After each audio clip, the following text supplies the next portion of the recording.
Bone chilling testimony today in the trial against Patrick Nicholas, the man accused of murdering then 16-year-old Sarah Yarborough more than 30 years ago.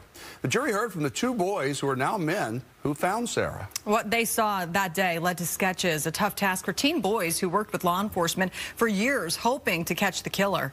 Fox 13's Alejandra Guzman has more tonight. Do you swear or affirm that the testimony you provide during this proceeding will be true? Yes. Today's cold and wet morning reminiscent of 31 years ago. Started walking along our normal path. Andrew Miller is 45 years old now, but the morning of December 14th is one he'll never be able to forget. And then right when we got rounded the corner to the tennis courts, a man stood up in the bushes right where that gateway is, where the other side of the tennis courts is. And then, we just stopped because he's standing up in the middle of the bushes at that time of the morning. What's he doing there? It's pretty creepy. He and his friend Adam were on their way to a nearby grocery store parking lot to skateboard.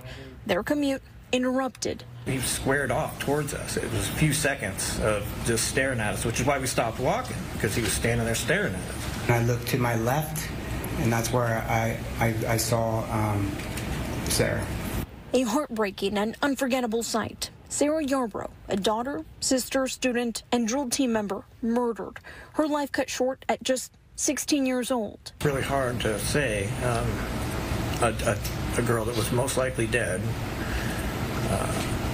with her eyes open, her mouth open, and looked like she was fought really hard. But it's the man's face etched into their memories all these years. He looked like he had either scars or acne on his face, or dirt. He was staring back at us because he knew we now saw what he did. The boys ran back to Andrew's home, bursting through the door, asking his parents for help. We jumped in on my car, parked right out the front door, and got there as fast as we could. After that, it was kind of a blur. I was, I was emotionally just traumatized, so I had to sit down, get my thoughts together. Sarah wasn't able to receive my help. From that moment on, the two boys worked tirelessly with detectives and sketch artists to try and catch Sarah's killer.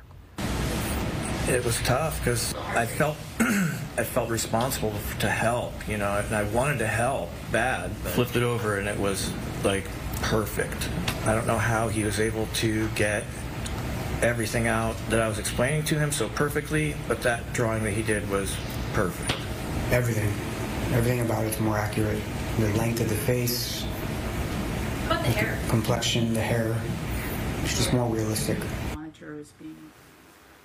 Police used their description of the suspect to build that sketch, but Patrick Nicholas wasn't arrested until 2009 after DNA connected him to the killing.